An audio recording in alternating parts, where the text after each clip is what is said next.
Hello and welcome to my Autism Ally podcast, where we come together to share helpful information about autism. In this episode, we're speaking with Dr.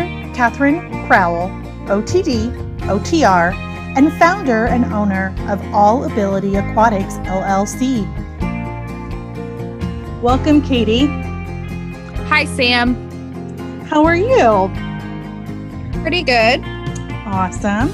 I want to thank you for taking some time to talk to us here at my Autism Ally about some adaptive aquatic swimming and the importance of that. Why don't you tell us a little bit about yourself and how you're connected to my Autism Ally? Okay, so I am a school-based occupational therapist within the Fort Wayne area, and I graduated from occupational therapy school in May of 2020, so I'm a pretty new grad.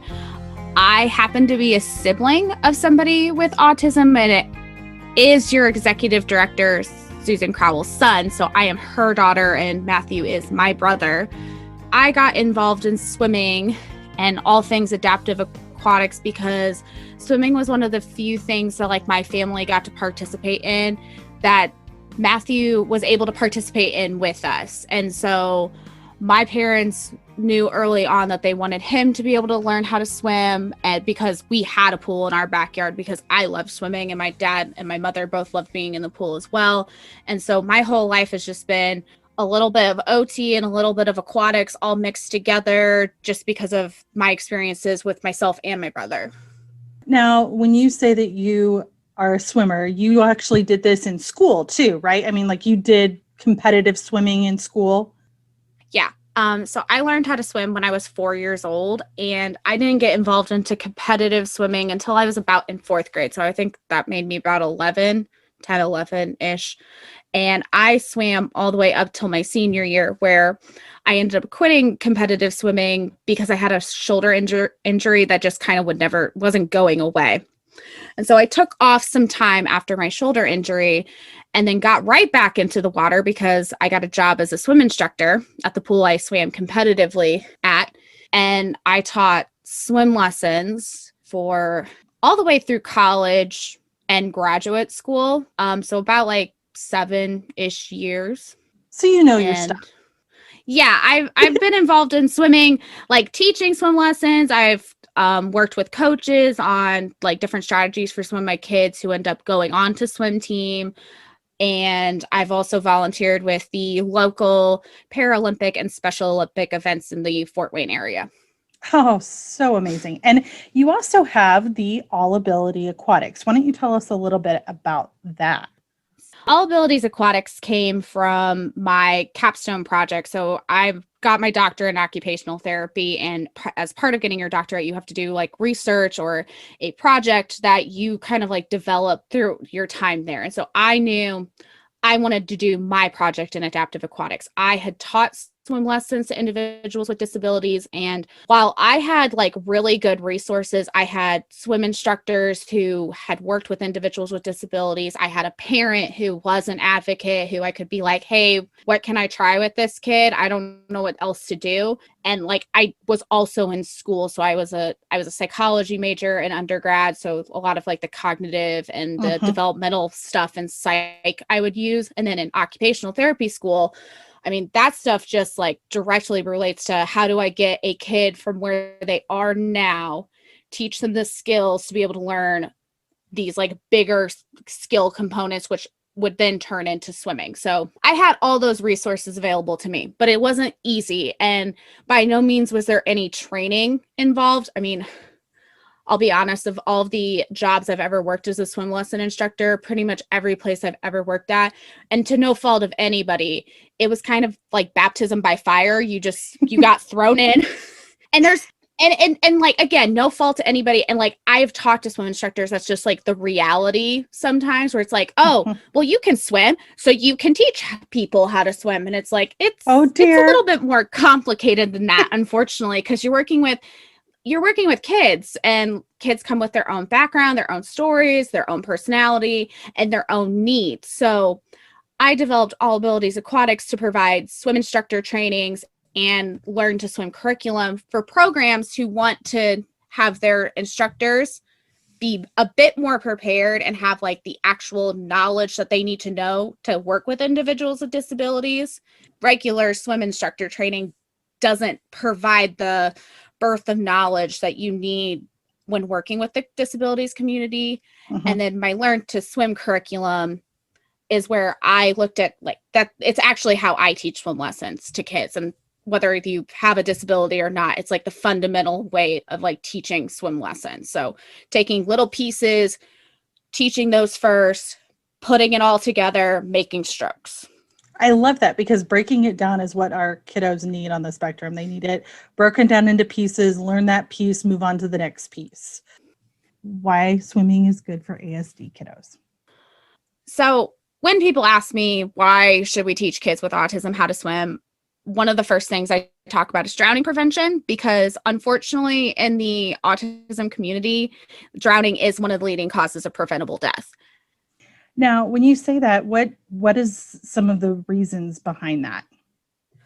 I'm not sure if anybody really knows like a for sure answer, but there are some theories. So wandering and elopement behaviors, which is like our kids leaving safe situations, running away, that it tends to be one of the drivers. So they end up finding themselves near bodies of water. You and I have talked about this before a little bit. My son, who's on the spectrum, has always been really keen on telling us things that we just don't think about. So he's always said that water looks like glass, and it's very intriguing when you touch the water and you have it ripple. And he's like, that really fascinates him. And he could see how that could be a draw for someone with autism because of just how calming it looks. You know, if you throw a rock, the big splash, you know, all of those things he finds very fascinating. I didn't know if you've noticed or seen or heard of any of that. I mean, that makes sense with like the sensory features of water. So one of the things that I talk about for sensory with the water is that visually it has a dampening effect, the water does, because it kind of makes things look different. So like on surface and below surface. So what your son's saying is it's like reflective, like a mirror. That would be a fascinating feature of water. Like you can see like it's a mirror, but it looks a bit different. And sometimes you can see what's underneath. When my kids go underwater, a lot of times they'll talk about how they look like they like looking at things underwater. They're very visually interested in like going to the bottom and looking at stuff that's on the bottom because it's like dampened. So like maybe not as much light. And so like that sensory piece for our kids with autism tend to have sensory features that could be very calming for them. Okay. Now you're talking about those sensory features. So what about hearing? I mean, when you're under the water, things are definitely distorted. What does that do? So it again would have like a dampening effect. It would just be like, it's a bit quieter. Everything's a bit more muffled. It's actually probably one of my favorite things about the water. And sometimes I'll recreate this with just like taking like a very hot bath, is like laying back, having my ears submerged because I can't hear as much. And it kind of feels like a quiet moment. And then this is actually probably more of my favorite thing is the proprioceptive input that you get from water. So a lot of times I'll talk about like heavy work, deep pressure with kids with sensory needs because those two things are very calming. And the water, when we like get in water, it's like a gentle hug all around you because it's like a very gentle, steady pressure. And so if you think about some of the things we recommend to kids who like need that deep pressure, heavy work input, we're talking like giving firm hugs, weighted blankets, back rubs, wearing compression clothing, compression vests, weighted vests, all of that type of stuff. We're trying to recreate almost that effect where the water gets to do it all over your body, gentle, even pressure. No area has more pressure than another. And that feels very calming. The other thing I like about swimming is it happens to be a fun activity for a lot of our kids with ASD. So I like to kind of talk about like how kids perceive things because I work with kids all day. And so it's like kind of like giving the explaining to people why kids have the behaviors or do the things they do. So a lot of times I tell people, it's like, imagine if you felt like you had no control over your schedule. So your kid, like during a normal weekday, and we're going to include going to school and everything, they wake up, do their morning routine, go to school, and they have all these demands placed on them at school too, hopefully with assistance and help provided with their SPED team and their IEP team. And then they go home, do their after school routine. Maybe that involves going to therapy, going to daycare, doing homework. It can involve a lot of things, but are all those things always enjoyable for those kids? There might be aspects they like, but they might also feel like they're constantly on the go and they never get any downtime. Definitely. So swimming, I feel like it's kind of this like free form activity. And it's so like your instructor and the person they work with, like they might do like more fun activities, more games, but they're learning skills all the time. And it just doesn't feel like as much hard work. Mm-hmm. Plus, the added bonus, like, okay, I am an OT practitioner. I understand billing. I understand insurance. Swim lessons don't have to like demonstrate they make progress, unlike your therapist does, to be able to bill insurance. And so like sometimes like I had swim lessons where I was like, I could tell the kid had it that day, was having a bad day. And I was like, you know what? We're going to do fun stuff. Half our swim lesson will be like things they like to do. I'll just integrate a couple new things, but I'm not going to push them all day. I'm not going to try to do crazy stuff today because I can tell they've had it. That's not always the case in everything else. Like if they have a test at school, they need to perform. Like right. And that's the reality. And so swimming gets to be the fun thing they get to do. And I knew for a lot of my kids, it was like one of the only fun things they got to do. Like I'm not trying to be like everything about their day sucks, but they don't, sometimes they just don't feel like they have control. And I think that's why we get the behaviors we do too. Yes. From some of our kids, like just like if I had a kid come in crying and screaming, I never really was like, oh God, they hate me. I was like, oh, we had a rough day. Yeah, exactly. Now you talked about teaching swimming. So how do our kids with ASD learn to swim? What's your secret? I don't really think there's a secret. I think it's just kind of being adaptable. So that could be a secret though. that unfortunately that can be. There are some people who it's like it takes more work to coach them to be adaptable than other people. I honestly, kids with ASD learn how to swim just like we learn how to do everything else, through lots and lots of practice. Repetition, here we come. Repetition. That feels like an OT school lecture. And so I have a lot of times people ask me, it's like, well, can my kid learn how to swim? And I'm like, yes, they can learn how to swim. And I understand why, like, they're worried about that. They're like, I don't want to sign them up for something they can never do. So the answer is yes, your kid can learn how to swim, but how your child swims might look different than everybody else's. And to be fair, everybody swims a little bit differently. Like we have like natural progression of skills. And then like there's called skill refinement, where you kind of learn how to make it work for you. Mm-hmm. So like, and I had kids who learned skills, I would say backwards when they had like some of my some of my more independent kids. I would be like, okay, you learned how to do butterfly first because, screw normal progression. Because they wanted to swim like a dolphin. And I was like, okay, if you find that motivating, I'm not gonna change it. We'll learn this way.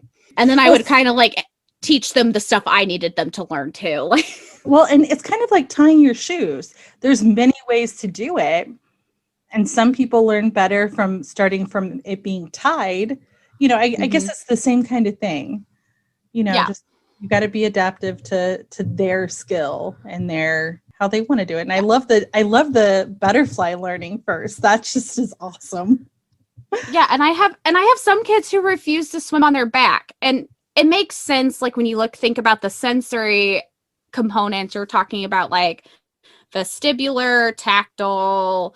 There's just a lot of different stuff in there that like they hate swimming backstroke. And I was like, fine, you don't have to swim backstroke, but you need to be able to float on your back. That's all I need. Like and so I had kids who just kind of, if they were in group lessons, would never have moved on from skills because they didn't master a skill. And I was like, they just don't like that skill. It's not that we can't swim. We're choosing to not do this one. And honest to God, it's not going to break my back if they don't swim backstroke. It's not my favorite stroke either. So pretty much everyone can learn. It's just at their pace and at their skill level. That's kind of what we try and tell everybody in everything with our kids with ASD.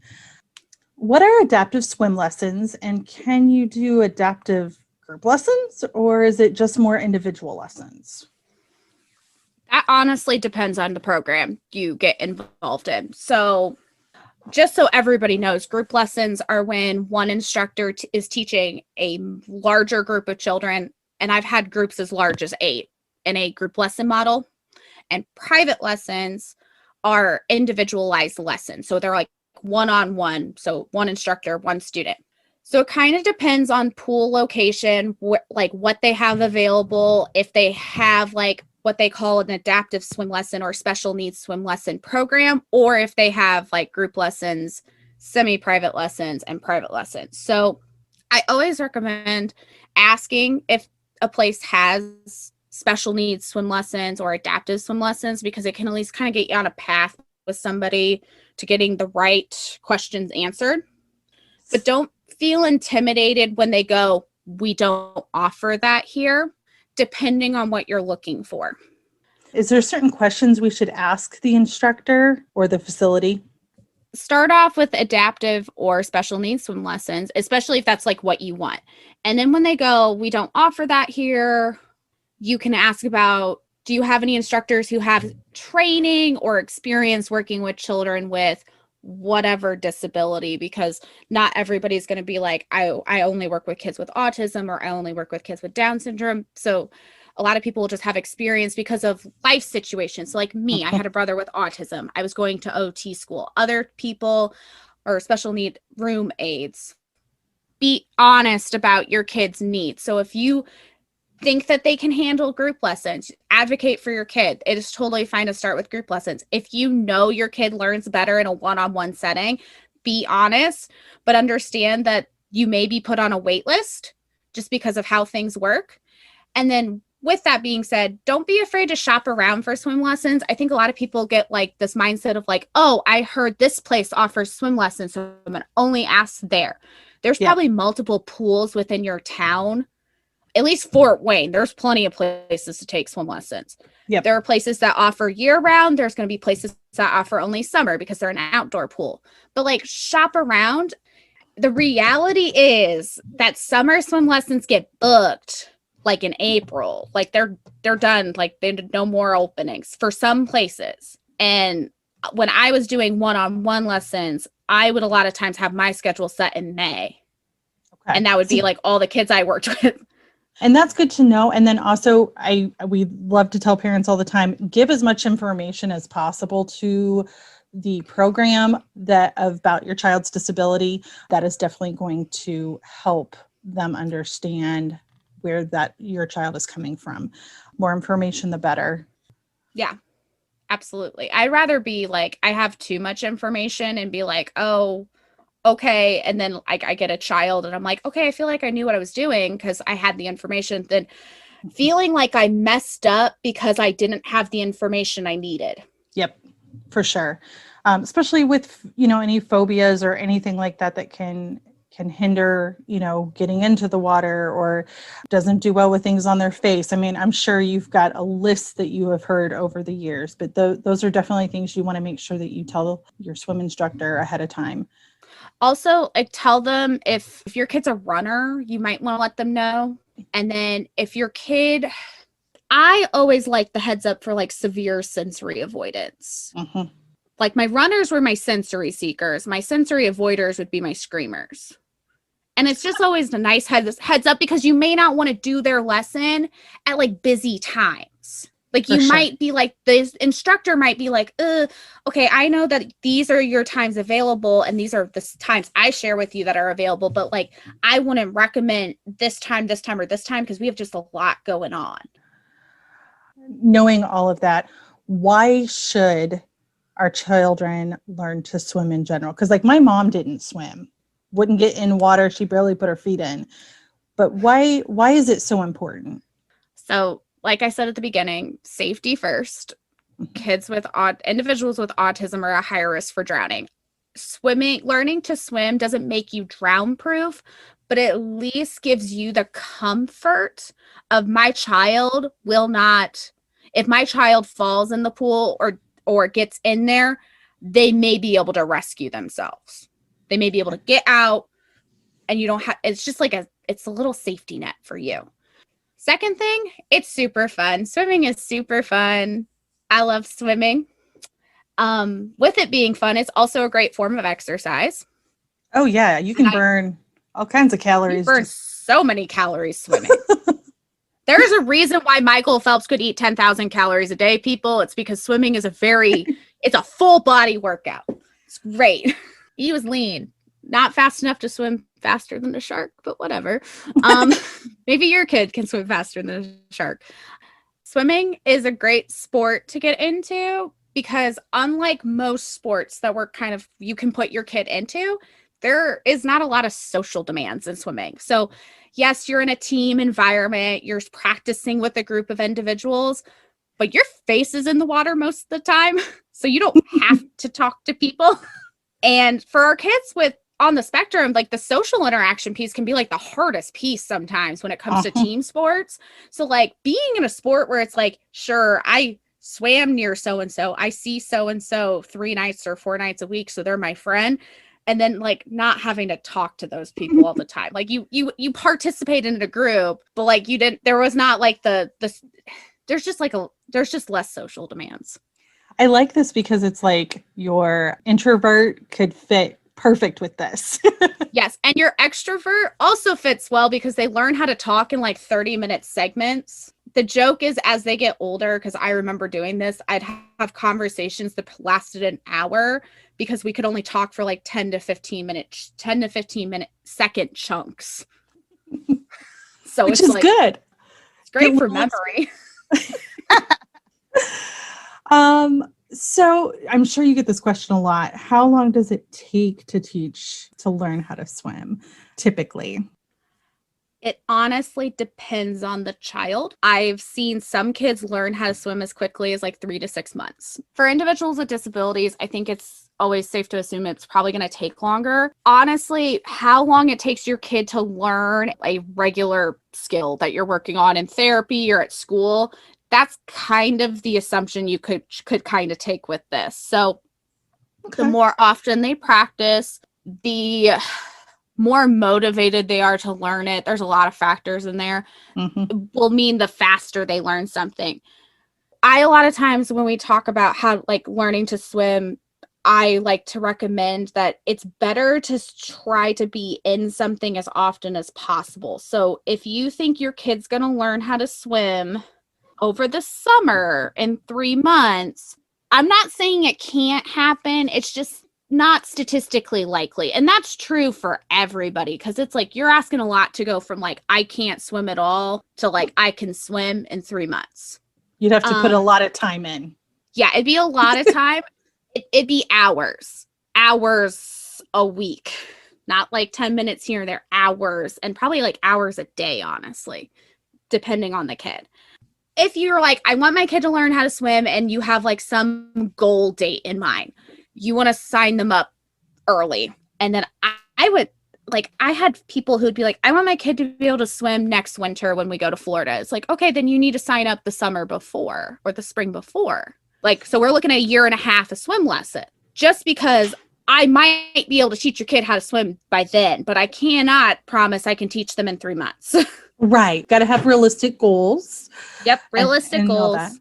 And then if you're signing up that much in advance, you might be doing year-round swimming. So you're going in like once a week. You don't have to go in all the time, just like once a week, just so they can kind of work it on skills. So that's practicing regularly. That's that repetition idea. And then if possible, get a membership to your local swimming pool. So whether that be the Y or a private pool, whatever it might be, that allows you to practice skills outside the swim lesson. So when I had parents who were like, oh, we're going to go swimming this week, what can we work on? And I'm like, great, I'm going to give you homework. There are things you can work on without me, I promise. Like, and if you have a swim instructor, ask them, like, is there stuff we could be working on? Like when I take them swimming, they should be able to tell you what they're working on with your kid. And then even if you don't have the ability to go to a pool, you probably have a bathtub in your house. There are some different things you can work on at home, like breath control, floating, and like some of the sensory aspects of swimming. So like overcoming any sensory avoidance issues you can work on at home. And that just streamlines the stuff in the swim lesson. So like I would a lot of times be like, hey, you need to practice bubbles at home. Yes. Because if you practice bubbles daily, your kid's going to come back in 2 weeks and be like, look at me blow bubbles. And then it's like, great, now we can work on going underwater. Exactly. It's those things that you can take out of the swimming pool that can help inside the swimming pool. Yeah. I like that. Practicing those practical skills. I love that you mentioned floating because I feel like that's something my kiddo on the spectrum enjoys. Like that's something he loves to do. If he could go to a pool that had nobody in it, he would float for hours. And it's okay if you're like, look, I can't swim, so I don't want them to be in water I can't touch in, or, I can't swim very well and they can't swim and rescue themselves yet and putting them in a floaty. Like, don't look at that as like backwards progress. It's like, no, you're doing what's acceptable for you and you're laying out the standard you have. I would honestly tell parents too, I'd be like, okay, they can do this skill for me, but do not practice this skill without me yet. Like if I wasn't comfortable with them being able to transfer the skill, I would tell people to wait. What if my kid is scared to go in the pool? I mean, my mom was one of those and never learned, what do you do in that situation? So I tend to talk about like, there's two different types of scared.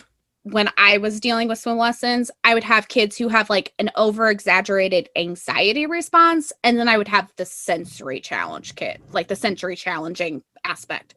So for my kids with anxiety, so gradual exposure is a word that we can use here of like practicing visiting the pool, just like going into the environment outside of the lesson time. So asking the place like, hey, we need to drop in and visit just so my kid can see things. So kind of walk around the pool, see what's going on, that kind of thing. Maybe see someone else's lesson going on as you walk around. And stuff like that. And some pools might be a little bit more restrictive than others. So like you may not be able to go on the pool deck, but you can walk in the locker room and explain like, this is where we get dressed. Kind of a social story. Okay. Like talking through it and then maybe going out, like not out on the pool deck, but like close to and being like, that's where you're going to have swim lessons and all this stuff. Okay. And that's good. I mean, because I feel like giving them that visual aid is extremely beneficial for those with anxiety. Going to new places distresses me. Like, I don't like it as an adult. So like, I would hate to be a kid with like very little communication sometimes to be able to be like, I'm scared because it's new. So, and that includes like meeting the instructor. Like if you ask, you could probably meet the instructor beforehand. Like, hey, would it be possible for us to pop in before, after, whatever it might be, and just like say hi. That way they can see you, know you're a person, know that you're friendly, and that like mom and dad trust you. Because sometimes just like that parent teacher interaction would like teach my kids like, okay, your parents trust me. They're not handing you off to some stranger they don't trust. So like that trust building is like one of the biggest things with any fear related to like the pool. So what about those sensory challenges you talked about? So what do you do with those scared? So that type of scared, I like to say that type of scared is visible in the home environment too. Typically, the heads up I get is bath time and shower time is a nightmare. And not every kid likes water. So like Right. and that may not be necessarily true for kids on this autism spectrum or like the typical kid on the autism spectrum. But I've run into a lot of kids with just sensory processing disorder who it's like they just get so overwhelmed. So like bath time, shower time's a nightmare. And then swim lessons, because it's also a water environment, is rough. And so for those parents, I talk about practicing stuff at home. So like practicing having fun in the water at home. Like we need to be able to like not look at the environment, the water environment, as this like dangerous place that makes me upset. We need to look at it as like, oh, this is a place I can have fun and play. Okay. So how do you recommend they do that? I would have toys that you can only use during bath time or shower time. They're like novel things that they get to play with only during those times. It helps them look forward to that time. That can include like boats. They do like race car tracks that you can attach to your tub. You can do like water crayons or markers. Make sure your kid's not allergic to anything before you test that, because I know a couple of people who've had allergic reactions to that. And then like bubble soap. So it can be as simple as like your kid gets to pick out the bubble soap they use for bath time. Let them pick out the superhero bubble soap at the store. Mario, Thomas the Tank Engine, I don't know, whatever your kid's into. I've probably heard it all, but they get to use it at bath time, and you have to be like, we only use this at bath time. Yep. And I would do that as a reward for a lot of my kids when I did swim lessons. Like I'd figure out what they were into and I'd figure out how to make it part of their swim lesson. What is one thing you wish all parents knew before they went into swim lessons? Like, what is your top thing you wish parents knew? I wish parents knew to sign their kids up when they were younger. It is easier to teach a younger kid how to swim in general than an older kid. Not that it can't be done when they're older, but like early interventions sometimes like is always better.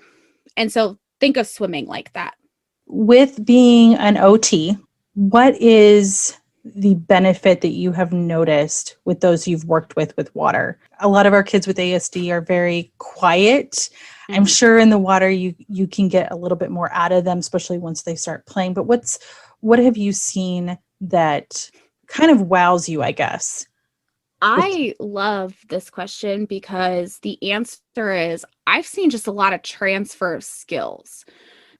This isn't necessarily OT, but there's like research, and I've seen it firsthand where children with ASD or like lack of communication skills are in the water, and then they like produce more speech.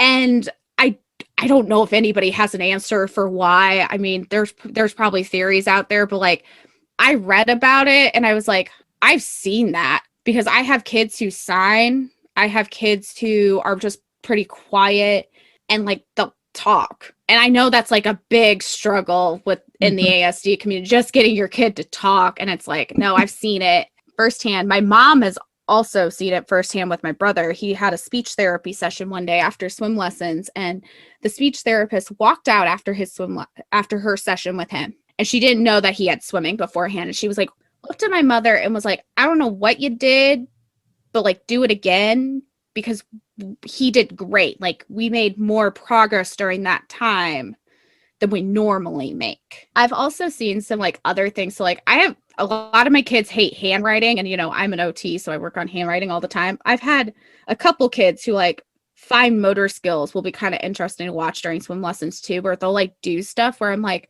I know that's hard for you. Like one kid walked up to the numbers that indicate how deep the pool is, and he traced them with his fingers. And I know that kid doesn't do that for his OT, but he did it for me. And I was like, okay. That is very interesting. It's where you want to almost tell that OT, put water in a pan and put a sheet in and let him trace it with his finger. Maybe it's that sensation of the roughness and the water. Yeah. Or he just might have been like in a learning mindset. Like his needs were met and he was like, I can perform things. Well, I want to thank you, Katie, for coming on to my Autism Ally podcast. If our parents have any questions or concerns or things they want to ask you, would it be all right if we give them your contact information? Absolutely. And then you can follow All Abilities Aquatics on Facebook and Instagram. I post articles and information related to swimming for not just swim instructors and aquatic programs, but also for parents to implement as well. Well, thank you very much. And we will put that all in the show notes. Thank you for taking the time. We'll talk to you soon, I'm sure. Yep, will do. Thank you. This was fun. This next segment, you may be an autism parent if you've ever let your child run around the house all day long, naked. If you would like to submit a You May Be an Autism Parent If, please call us at 260-207-4686 and leave us a message. Maybe you'll hear it on our next podcast. Thanks for listening. Please stay connected with us on Facebook, Instagram, and sign up for our newsletter at myautismally.org. Talk with you next time at the My Autism Ally podcast.